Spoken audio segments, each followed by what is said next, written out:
So today we're going to be talking about all sales are final. But is it really though? Is it really final when you sell a car here in Ontario? We'll get into that a little bit.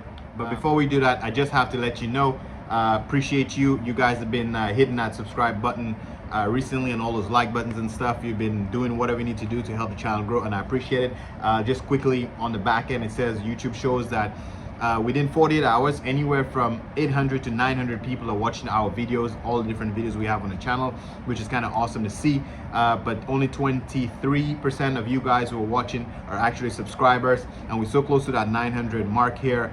Maybe we can get to the 1,000 if maybe the other 70 whatever percentage of you hit that subscribe button, or even 10% of you hit the subscribe button. Will be over 1,000 in no time. Okay, so please take a minute to do that. I appreciate you. And the usual blah blah. Don't forget to get your wipers before December 31st, so you can be entered in the draw to win 500 bucks. Okay, I had to plug that, had to do it. Anyway, let's get back into the video today. Now, if you're new here, it's McNeil from Louisa Automotive. Okay, that's the wipers over there.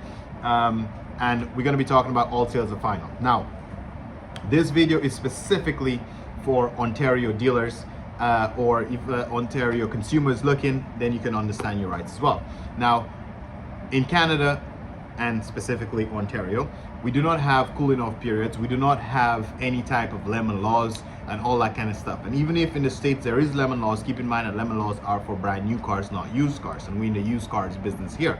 So when you buy a car, all sales are technically final. A customer can go home and come back and say, I don't want the car anymore. I changed my mind for XYZ. It doesn't matter. You signed the bill of sale. All sales are final. The car is yours.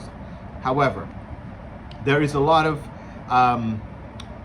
it's very difficult to just take a customer's deposit and think that you can force them to buy the car. It may not worth your time. And let me explain why all sales are not really final. It comes with a little bit more headache. If, let's say, a customer comes to your shop and the customer puts $500 down on a car as a deposit, and technically, yes, all sales are final.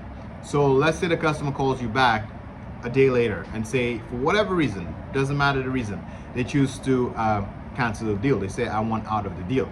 It's your legal right to say, nope, you have to take the car. There's nothing, nope, the car is yours. Okay.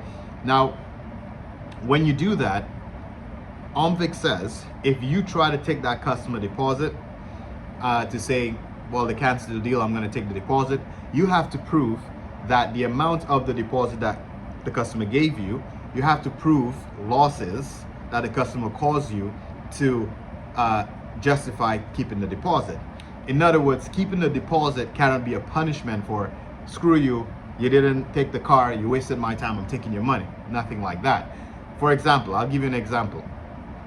If the customer buys the car and you went to the ministry, you registered the car in the customer name, maybe you paid some parking tickets that was in their name, the specific customer wanted the car to be tinted, you paid a third party to tint the car, just for an example, and that cost you about $1,000 worth of stuff, and the customer basically gave you $1,000 deposit. That justifies you just keeping the deposit and voiding the deal. But if you didn't spend any money and you can't prove that you spent money, you can't just take the customer deposit. So it's much easier to just give them the deposit back. And I'll tell you why it's easier to give them the deposit back. Because now you can't prove the losses, so you can't keep the deposit and void the deal. The only legal obligation you have is to force that customer to take the car. So which means if you want to go that far, you could sue the customer to take delivery of the vehicle. But again, the word suing, keep in mind that takes resources, lawyers, time. You're going to end up spending more money than the deposit you fight it for. Okay, so it really is not worth it. So it's much easier for you to just cancel the deal. Don't chase the customer down for that deposit.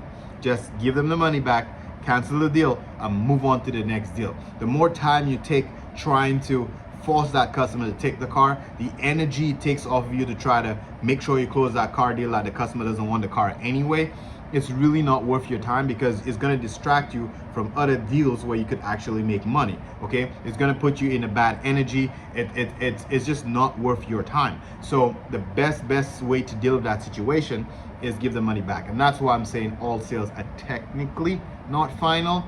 because the bottom line here is just not worth your time to fight the customer to take the car. The only way, like I said, you can get away with it is if you can prove that you spent money to get that car ready for the customer, right? Then you can keep that deposit.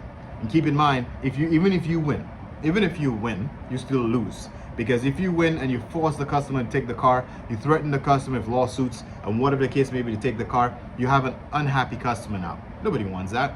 That guy's gonna give you bad reviews online. They're gonna tell people you're a piece of shit. It's basically not worth it's gonna hurt your brand and the relationships that you want for your customers. So if somebody doesn't want the car deal, whether the insurance is too high, whether they didn't talk to their wife, whatever, they didn't talk to their husband, whatever the excuse is why they don't want the car, they don't want your shit. Give them the money back, cancel the deal, everybody wins. There's a lot of customers out there. You can sell your car to another customer, okay? Hopefully this video was short and to the point, and you kind of learned something from this. We learned this the hard way. We thought we had to close every car deal and always like try to, if you put a deposit in, kind of make you take the car kind of situation. We learned very quickly that it's not the right path and it doesn't make sense. One way I always cancel the deal, whether I'm right or wrong, anytime a customer does not feel comfortable with an interest rate, I'm not gonna force them to make a payment that they can't afford, okay? So if a customer agrees to buy a car from you, but when they pull the credit, the interest rate's too high and it's just not working out for them, it doesn't worth making the person be stuck in a $600 payment that they can't afford, okay? It doesn't benefit you in any way. You're just enriching the banks, okay? Just cancel the deal and then sell the car to somebody else who could afford it, okay? Hopefully this was helpful. Keep in mind that the more information the consumers have, the easier it is for you to do your job. So it's not a bad thing to educate the consumers as well. And if you deal in your business correctly and honestly, you won't have to worry about any of those stresses, okay? Thanks for watching, guys, and I'll catch you in the next one. Peace.